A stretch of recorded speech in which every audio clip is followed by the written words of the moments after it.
শহরের ওই চার দেওয়ালের বন্দি জীবন, ল্যাপটপে স্ক্রিন আর ট্রাফিক জ্যামে যখন দম আটকে আসছিল, ঠিক তখনই বাবার এক ধমকে তার ইচ্ছের বিরুদ্ধে চলে আসতে হলো পৈতৃক ভিটে এই রূপপুর গ্রামে। ভেবেছিলাম বড়জোর 2 দিন, তারপরই কোনো না কোনো বাহানা দিয়ে পালিয়ে আসব। কিন্তু ভাগ্য যে আমার জন্য অন্য স্ক্রিপ্ট লিখে রেখেছিল সেটা কে জানত। গ্রামের সকালটা সত্যিই অন্যরকম। কুয়াশা আর রোদের আলো মিলেমিশে এক অদ্ভুত মায়া তৈরি করে। ঘুম থেকে উঠে একটা টি শার্ট আর ট্রাউজার পরে গ্রামের মেঠো পথ ধরে হাঁটছিলাম। কানে হেডফোন, মনে এক রাশ বিরক্তি। কিন্তু সেই বিরক্তি কর্পূরের মতো উড়ে গেল যখন আমি গ্রামের দিঘির পাড়ে এসে পৌঁছালাম। সেখানেই ওকে প্রথম দেখলাম। মেঘগুলোরও কি দাপট! আকাশের বুক ছেড়ে একদম জলের উপর এসে মুখ দেখছে। আর এই শাপলাগুলো রোজ ভাবে তুলব না, তাও হাত বাড়িয়ে টেনে নিতে ইচ্ছে করে। নীল রঙের একটা সুতির শাড়ি, চুলে আলগা করে খোপা, আর কপালে একটা ছোট্ট কালো টিপ। কোনো মেকআপ নেই, কোনো কৃত্রিমতা নেই, অথচ ওর ওই সহজ সরল হাসিটায় যেন পুরো দিঘির জল আলোড়িত হয়ে উঠেছে। শহরের নামি দামি ক্যাফেতে বা কর্পোরেট অফিসে কত চটকদার মেয়ে দেখেছি, কিন্তু এই মেয়েটার চোখের দিকে তাকিয়ে আমার বুকের ভিতরটা কেমন যেন হাহাকার করে উঠল। একেই কি লোকে ক্রাশ খাওয়া বলে? না না, এটা তার চেয়েও বেশি কিছু। এটা যেন এক নিমেষেই মন হারিয়ে ফেলা। আমি 1 পা 2 পা করে ওর দিকে এগিয়ে গেলাম। পায়ের শব্দে ও চমকে আমার দিকে তাকালো। হরিণীর মতো 2 বড় বড় চোখ। আপনি আপনি কে? এখানে তো আগে দেখি নাই। শহরের মানুষ নাকি? হ্যাঁ, মানে আমি সৌরভ, ওই যে চৌধুরী বাড়ির শশাঙ্ক চৌধুরীর ছেলে। কলকাতা থেকে এসেছি। আচ্ছা, তোমার নামটা কি জানতে পারি? ও মা, আপনি দাদাবাবুর ছেলে?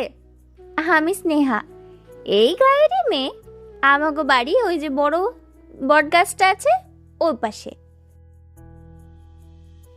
স্নেহা নামটা যেমন সুন্দর থুপিও। মানে তোমার নামটা বেশ মিষ্টি। তুমি রোজ এই দিঘিতে আসো? হ্যাঁ, রোজ সকালে জল নিতে আসি, ঘরের কাজ থাকে তো। তা আপনি শহরে থাকেন, এখানে মশার কামড় আর গরম সহ্য করতে পারবেন তো? আমাগো গ্রাম কিন্তু শহরের মতো চকচকে না। কাল রাত পর্যন্ত ভাবছিলাম পারবো না, কিন্তু আজকে সকালে এই দিঘির পাড়ে আসার পর থেকে মনে হচ্ছে এই গ্রাম ছেড়ে আমি আর কোনোদিনও কোথাও যাব না। শহরের মানুষের কথার বড় ধার। যাই, মা বকবে, দেরি হয়ে গেছে। এই যে স্নেহা, শোনো, কালকেও কি তুমি এই সময় আসবে? কেন? শহরের মানুষের বুঝি রোজ সকালে জল তোলার দৃশ্য দেখার খুব শখ? আইসে দেখেন, দিঘি তো আর পলাইয়া যাচ্ছে না। দিঘি পালাবে না জানি, কিন্তু আমার মনটা যে ওই কলসির জলের সাথে তোমার পিছু পিছু চলে গেল স্নেহা। সেই প্রথম দিন, তারপর থেকে আমার রোজকার রুটিন বদলে গেল। অ্যালার্ম ছাড়াই সকাল 6টায় ঘুম ভেঙে যায়। কোনো রকমে জামাটা গলিয়ে ছুটে যায় দিঘির পাড়ে। শহরের সেই অহংকারী গম্ভীর সৌরভ যেন কোথায় হারিয়ে গেছে। এখন আমি শুধুই স্নেহার একটা ঝলক দেখার জন্য চাতক পাখির মতো চেয়ে থাকি। পরের কয়েকদিনে আমাদের কথা আরও বাড়ল। ও আমাকে ভাঙা ভাঙা শহরের ভাষায় খ্যাপাতো, আর আমি ওর খাঁটি গ্রামীণ টানের প্রেমে পড়তাম। এই নেন সৌরভ বাবু, আমাগো গাছের পেয়ারা।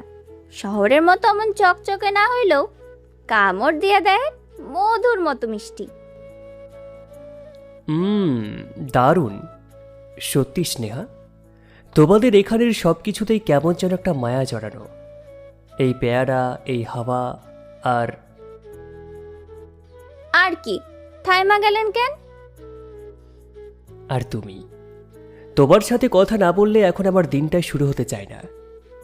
আচ্ছা স্নেহা, তোমার কখনো শহরে যেতে ইচ্ছে করে না? ওই যে বড় বড় মল, সিনেমা হল, গাড়ির ভিড়। না রে ভাই, আমার এই খোলামেলা আকাশ, এই সবুজ মাঠ আর পাখির ডাকি ভালো। শহরের ওই খাঁচার মতন ঘরে আমি দম বন্ধ হইয়া মইরা যাব। আমারে এইখানেই ভালো মানায়। আর আমার মনে হচ্ছে তোমাকে ছাড়া আমার এই জীবনটাই অসম্পূর্ণ। কিন্তু আমি কি ওকে বলতে পারবো? একটা শহরের ছেলে একটা গ্রামের সহজ সরল মেয়ের প্রেমে পড়েছে, এই কথা শুনলে ও কি ভাববে? ও কি আমার ভালোবাসার গভীরতাটা বুঝবে, নাকি স্রেফ শহরের ছেলের সাময়িক মোহ ভেবে আমাকে ফিরিয়ে দেবে? দিঘির জলে তখন বিকেলের সোনা রোদ এসে পড়েছে। স্নেহা জল নিয়ে চলে যাচ্ছে, আর আমি অপলক দৃষ্টিতে ওর চলে যাওয়ার পথের দিকে তাকিয়ে আছি। মনের ভিতর একটা অদ্ভুত ঝড়। গ্রামের এই মেয়েটি যে কখন আমার জীবনের সবচেয়ে বড় ক্রাশ থেকে সরাসরি হৃদয়ের রানী হয়ে উঠেছে তা আমি নিজেও জানি না। কিন্তু এই গল্প তো কেবল শুরু। রূপপুর গ্রামে আমার কাটানো দিনগুলো যেন ডান হাতে এসে বাঁ হাতে উধাও হয়ে যাচ্ছিল। শহরের সেই একঘেয়ে ল্যাপটপের স্ক্রিনের চেয়ে এখন আমার কাছে স্নেহার চোখের ওই সহজ সরল চপলতা অনেক বেশি দামি। প্রতিদিন সকালে দিঘির পাড়ে দেখা হওয়া, দুপুরবেলা মেঠো পথ দিয়ে ওর হেঁটে যাওয়া দূর থেকে লক্ষ্য করা, আর মাঝে মাঝে সন্ধ্যের মুখে নদীর ঘাটে দুদণ্ড কথা বলা, এই নিয়ে কাটছিল আমার দিন। কিন্তু সুখের দিনগুলো কি এত সহজে স্থায়ী হয়? একটা হালকা মেঘ যেন আমাদের এই সুন্দর সময়টার উপর এসে জমতে শুরু করলো। সেদিন বিকেলে আমি গ্রামের নদীর ধারে কালভারটায় বসেছিলাম। স্নেহা ওই পথ দিয়েই আসছিল, হাতে ওর পিসির বাড়ি থেকে দেওয়া একটা মাটির হাঁড়ি। দূর থেকে ওকে দেখেই আমার মনটা ভালো হয়ে গেল, কিন্তু কাছে আসতেই দেখলাম ওর মুখটা আজ কেমন যেন শুকনো শুকনো দেখাচ্ছে। চেনা সেই হাসিটা উধাও। সৌরভ বাবু, আপনি আর কতদিন আছেন এই গায়ে?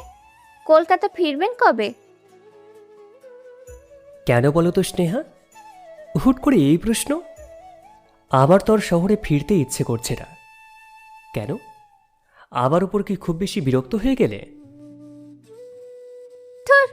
বিরক্ত হমু কেন? আপনি শহরের বড় মানুষ, আমাকে মতন গরিব চাষাভুষো মানুষের সাথে এত সহজ কইরা কথা কন, এইটাই তো ভাগ্য। কিন্তু মানুষের জীবন তো আর এক জায়গায় থাইমা থাকে না, তাই না? যে যার নিজের জায়গায় একদিন ফিরা যায়।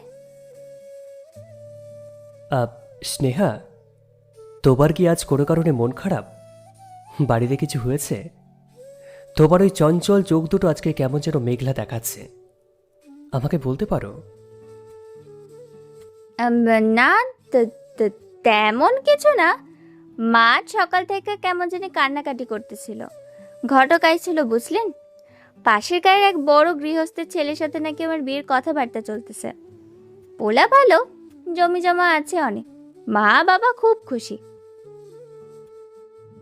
ওর কথাটা শোনা মাত্রই আমার বুকের ভিতরটা যেন মুহূর্তের মধ্যেই খালি হয়ে গেল। বিয়ে? তোমার বিয়ে ঠিক হচ্ছে? হ, মেয়ের বয়স হয়েছে, মা বাবার তো চিন্তা থাকেই। তাছাড়া আমাকে গ্রামে তো এই বয়সে সব মেয়ের বিয়া হইয়া যায়। কিন্তু কিন্তু আমার কেমন জানি বুকটা কাঁপতেছে সৌরভবাবু। এই গ্রাম, এই নদী, এই চেনা মানুষগুলো ছাইরা অন্য কোথাও গিয়া থাকতে হইব ভাবলেই কেমন জানি দম বন্ধ লাগে। আমার বুকের ভিতর যেন একটা সুনামি বয়ে যাচ্ছে। স্নেহার বিয়ে হয়ে যাবে, অন্য কারোর হাত ধরে এই গ্রাম ছেড়ে চলে যাবে, আর আমি শুধু দূর থেকে একটা ক্রাশ খাওয়া নিয়েই সারা জীবন কাটিয়ে দেব। না না, এটা শুধু ক্রাশ নয়, আমি ওকে ভালোবেসে ফেলেছি। এই সহজ সরল মায়াবী মেয়েটাকে, তাকে আমি ভালোবেসে ফেলেছি। তাকে ছাড়া আমার শহরের এই বিলাসবহুল জীবনটাও একটা মরুভূমির মতো লাগবে। কিন্তু আমি মুখ ফুটে বলতে পারছি না। আমার পরিবার, আমার শহরের সমাজ, তারা কি মেনে নেবে? আর সবচেয়ে বড় কথা, স্নেহা কি নিজে আমাকে ভালোবাসে, নাকি ও আমাকে শুধুই একজন ভালো বন্ধু ভাবে? পাত্রপক্ষ কি তোমাকে দেখতে আসবে? তুমি তুমি রাজি তো স্নেহা? আমি রাজি কি রাজি না তাতে কার কি যায় আসে সৌরভবাবু? আপনারই বা এত জানার কি দরকার? আপনি তো আর কদিন পর শহরে ফিরে যাইবেন। বিয়ের দিন নিমন্ত্রণ পাঠাইলে আসবেন তো? নাকি শহরের বড় মানুষ আমাকে মতন গায়ের মেয়ের বিয়েতে আসতে লজ্জা পাইবেন? স্নেহার কথা শুনে আবেগ আর ধরে রাখতে পারলাম না। স্নেহার একটা হাত আলতো করে ধরে ফেলে বললাম, স্নেহা, এভাবে কথা বলো না প্লিজ। তুমি জানো না, তুমি কিচ্ছু জানো না যে আমার মনের ভিতর এই মুহূর্তে কি চলছে। কি চলছে সৌরভবাবু? আপনি পরিষ্কার করে কর না কেন? শহরের মানুষগুলো তো পেঁচাইয়া কথা কয় কেন? স্নেহার চোখের দিকে তাকিয়ে গভীরভাবে বললাম, আমি তোমাকে হারাতে চাই না স্নেহা। প্রথম দিন ওই দিঘির পাড়ে যখন তোমাকে নীল শাড়িতে দেখেছিলাম, তখন থেকে আমার মনে সবটুকু জায়গা তুমি জুড়ে আছো। আমি কোনো দিন কোনো মেয়েকে দেখে এভাবে অনুভব করিনি। আমি তোমাকে ভালোবাসি স্নেহা, খুব ভালোবাসি। সৌরভবাবু, আপনি কি কথা কইলেন? আপনি চৌধুরী বাড়ির ছেলে, আর আমি আমি এক সামান্য চাষার মেয়ে। আমাগো আকাশ পাতাল তফাত। এই রূপকথা কেবল সিনেমাতেই ভালো লাগে, বাস্তবে না। মা বাবা শুনলে মইরা যাইব।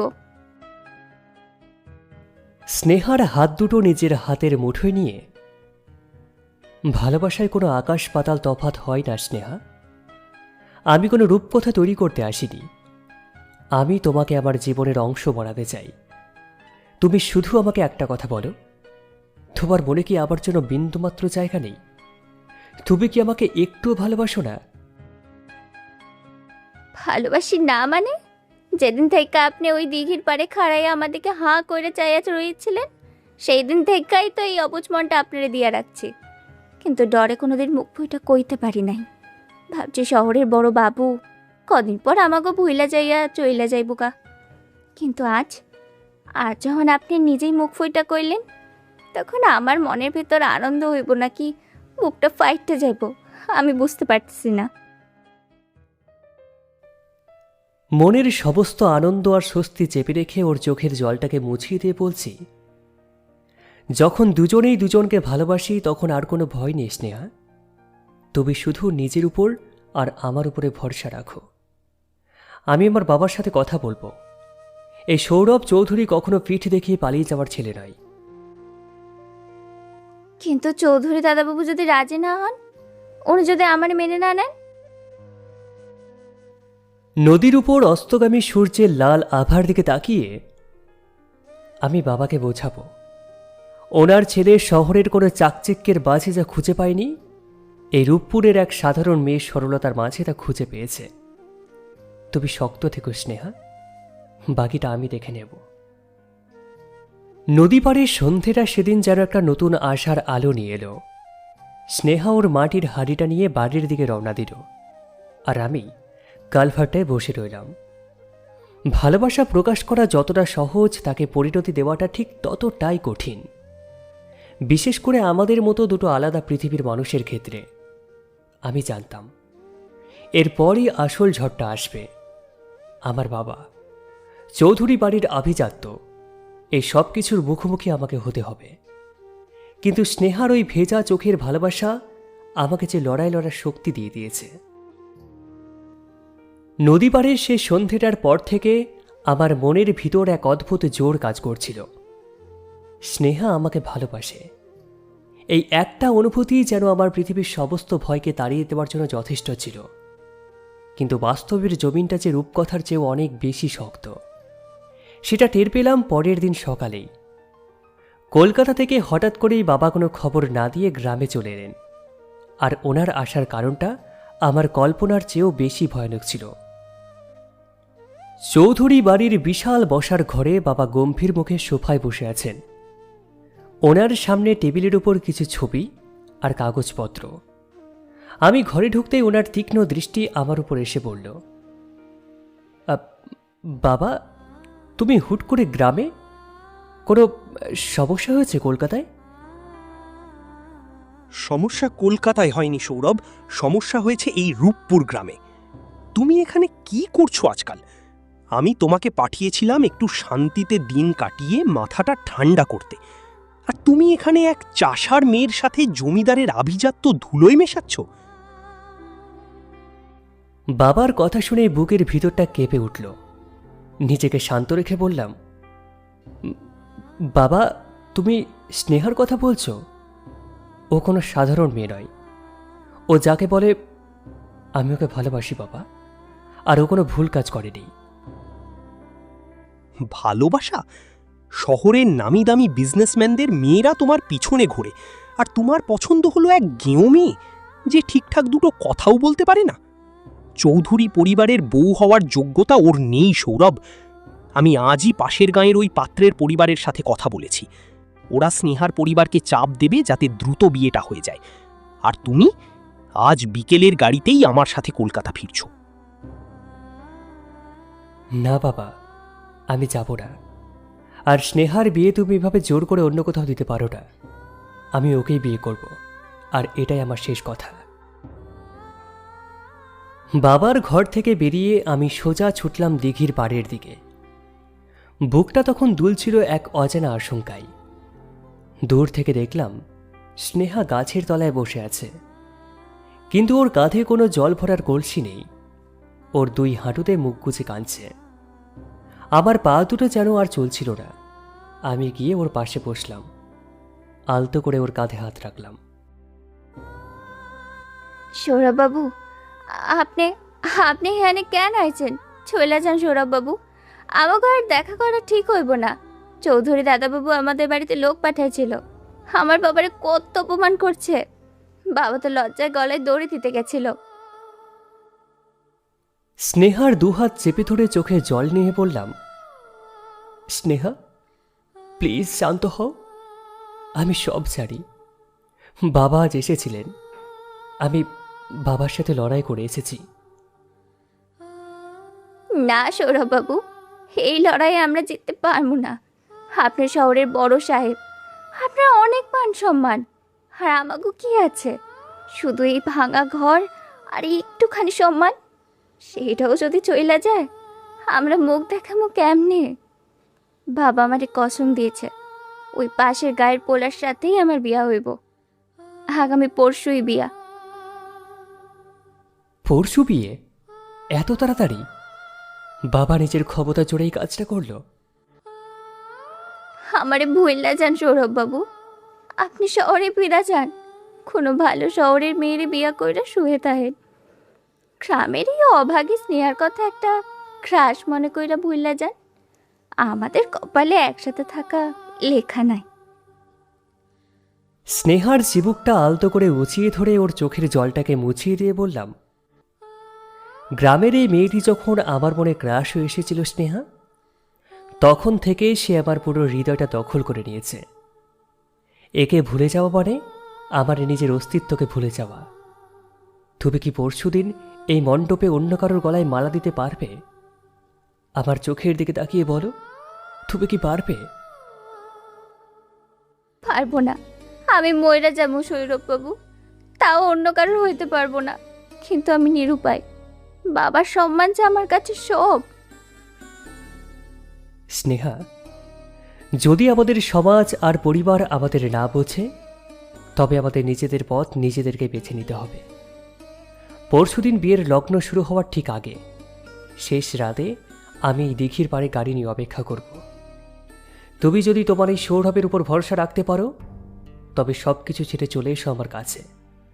আমি তোমাকে শহরের কোনো খাঁচায় বন্দি রাখবো না। তোমার মতো করেই একটা নতুন পৃথিবী করব। আসবে তো স্নেহা?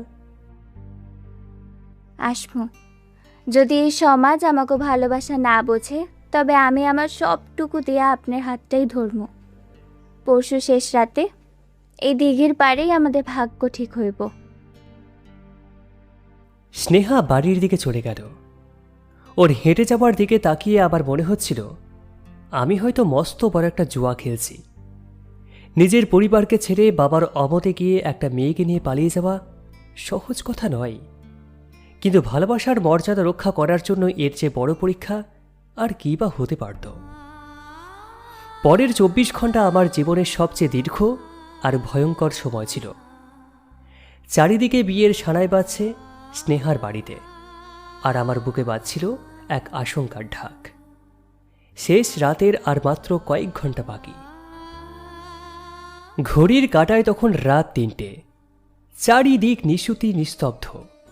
শুধু মাঝে মাঝে দূরের কোনো জঙ্গল থেকে শেয়ালের ডাক ভেসে আসছিল।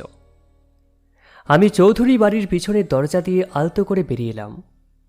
পকেটে আমার জমানো কিছু টাকা, এটিএম কার্ড আর গাড়ির চাবি। গ্যারেজ থেকে গাড়িটাকে বের করে স্টার্ট দিতেই আমার বুকটা যেন গলার কাছে চলে আসছিল। যদি বাবা টের পেয়ে যান, যদি গ্রামের লোক দেখে ফেলে। কিন্তু মনের ভিতর তখন শুধু একটা চেরা মুখই ভাসছিল, নীল শাড়ি পরা সে দিঘির পাড়ের মেয়েটি। গাড়িটা নিয়ে যখন আমি রূপপুরে এসে চেনা দিঘির পাড়ে এসে থামলাম, চারিদিকে কুয়াশায় ঢাকা। হেডলাইটের আলোয় কাউকেই দেখা যাচ্ছিল না। বুকটা ছ্যাত করে উঠল। স্নেহা কি আসতে পারল না? ও কি তবে বাবার সম্মানের কাছে হেরে গেল? আমি গাড়ি থেকে নেমে চাতক পাখির মতো চারিদিকে তাকাতে লাগলাম। ঠিক তখনই কুয়াশার বুক চিরে একটা ছায়াবর্তী আমার দিকে ছুটে এলো। সৌরভবাবু, আমি ভাবছিলাম আপনি বুঝে আসেন নাই। আমার হাত পা ডরে কাঁপতেছিল। মা বাবা ঘুমায় পড়তেই আমি পেছনের জানলা দিয়ে পলাই আইছি। স্নেহাকে শক্ত করে জড়িয়ে ধরে মাথায় হাত বুলিয়ে বললাম, আমি এসেছি স্নেহা। আমি তোমাকে কথা দিয়েছিলাম না, এই সৌরভ তার স্নেহার হাত কোনোদিনও ছাড়বে না। চলো, আর এক মুহূর্ত দেরি করা ঠিক হবে না। ভোরের আলো ফোটার আগেই আমাদেরকে এই গ্রাম ছাড়তে হবে। গাড়ি স্টার্ট দিয়ে আমি যখন রূপপুর গ্রামের সীমানা পার হচ্ছিলাম, তখন স্নেহা জানালার কাছ দিয়ে পিছনের দিকে তাকিয়ে ফুপিয়ে ফুপিয়ে কাঁদছিল। নিজের চেনা গ্রাম, মা বাবা, শৈশবের নদী দিঘি ছেড়ে আসতে তার অনেক কষ্ট হচ্ছিল। এটা আমি খুব ভালো করে বুঝতে পারছিলাম। কিন্তু আমি মনে মনে প্রতিজ্ঞা করেছিলাম, ও যা যা হারিয়েছে তার চেয়ে অনেক বেশি ভালোবাসা আর সম্মান দিয়ে ওর জীবনটাকে আমি ভরিয়ে দেব। আমরা যখন কলকাতায় আমার ফ্ল্যাটে এসে পৌঁছালাম, তখন সকালের ঝলমলে রোদ এসে পড়ছে ড্রয়িং রুমে। স্নেহা ঘরে চারপাশটা খুব অবাক হয়ে আর একটু ভয় পেয়ে দেখছিল। সৌরভবাবু, এইটাই আপনার শহরের বাড়ি? চারিদিকে কেমন জানি শুধু দেওয়াল আর দেওয়াল, আকাশটাও তো ঠিকঠাক দেখা যায় না। আমার বড় ভয় করতেছে। আমি এখানে থাকতে পারবো তো? আপনার বন্ধু বান্ধব, আপনার সমাজ আমারে দেখলে হাসাহাসি করবো না? স্নেহার সামনে হাঁটু গেড়ে বসে ওর হাত দুটো নিজের হাতের মুঠোয় নিয়ে মিষ্টি হেসে বললাম, কে হাসবে স্নেহা? আর হাসলেই বা আমাদের কি? আর শোনো, তোমাকে এই চার দেওয়ালে বন্দি থাকতে হবে না। আমি শহরের কোলাহল থেকে দূরে একটু নিরিবিলিতে একটা সুন্দর বাড়ি ঠিক করেছি, যেখানে সামনে বড় বাগান থাকবে, ঠিক তোমার গ্রামের মতো। আর আজই আমরা আইনি বিয়েটা সারছি। তুমি আজ থেকে আর কোনো সাধারণ গ্রামের মেয়ে নও, তুমি আবার অর্ধাঙ্গিনী। আপনি আমারে এত বড় সম্মান দিলেন সৌরভবাবু, আমি ভাবতেও পারি নাই আমার মতো এক গায়ের মেয়ের কপালে এত সুখ লেখা ছিল। আজ থেকে আমার এই জীবনের ভালো মন্দ, সুখ দুঃখ সব আপনার চরণে সঁপে দিলাম। এখনো সৌরভ বাবু? এখন থেকে শুধু সৌরভ বলে ডাকতে হবে, বুঝেছ? ওসব শহরে কায়দা আমি পারবো না। আপনি আমার বাবু, আমার শহরের বাবু। সময়ের জায়গা ঘুরতে লাগলো। আমাদের রেজিস্ট্রির বিয়েটা হয়ে গেল খুব ধুমধাম ছাড়াই, শুধু কয়েকজন কাছের বন্ধুর উপস্থিতিতে। স্নেহা নিজেকে শহরের সাথে খাপ খাইয়ে নিতে লাগলো খুব দ্রুত, কিন্তু ওর ভিতরে সে গ্রামীণ সরলতা, সে মায়াবী টান ও একটুও কমতে দেয়নি। আর বাবা, হ্যাঁ, বাবা প্রথমে খুব রেগেছিলেন, কিন্তু আমাদের চলে যাওয়ার 6 মাস পর একদিন হুট করেই বাবা আমাদের নতুন বাড়িতে এসে হাজির হলেন। স্নেহার হাতের রান্না খেয়ে আর ওর অমায়িক ব্যবহার দেখে বাবার ভিতরে সেই অহংকারী জমিদারও গলে জল হয়ে গেল। বাবা স্নেহার মাথায় হাত দিয়ে বলেছিলেন, চৌধুরী বাড়ির আভিজাত্য হয়তো ও বাড়াতে পারেনি, কিন্তু চৌধুরী বাড়ির সম্মান আর শান্তি ও ফিরিয়ে এনেছে। আজ 2 বছর পর আমি যখনই ল্যাপটপে কাজ শেষ করে বারান্দায় এসে দাঁড়াই, দেখি স্নেহা বাগানের শিউলি গাছের নিচে দাঁড়িয়ে জল দিচ্ছে। ঠিক তেমনই আলগা খোপা, কপালে ছোট্ট একটা কালো টিপ। ওগো শুনছো? ল্যাপটপ বন্ধ করো এবার। দেখো আমাদের বাগানে আজকে কত শাপলা ফুটেছে ছোট ছোট টবগুলোতে। এসে দেখে যাও। আসছি আমার রূপপুরের রানী। শহরের বিলাসবহুল জীবন হয়তো অনেককে অনেক কিছু দেয়, কিন্তু মনের শান্তি আর খাঁটি ভালোবাসা পেতে গেলে মাঝে মাঝে সবুজের টানে ফিরে যেতে হয়। গ্রামের সেই মেয়েটি যখন প্রথম দিন আমার মনে ক্রাশে ধরা দিয়েছিল, আমি ভাবতেও পারিনি যে আমার পুরো জীবনটা এত সুন্দর আর সার্থক করে তুলবে। আমাদের এই গল্পে কোনো বড় রাজপ্রাসাদ নেই, কিন্তু যেটুকু আছে তা হলো এক বুক খাঁটি ভালোবাসা আর একে অপরের প্রতি অগাধ বিশ্বাস। আর এভাবেই শহরের বাবুর সাথে গ্রামের মেয়ের এই মিষ্টি প্রেমের গল্পের পূর্ণতা পেল।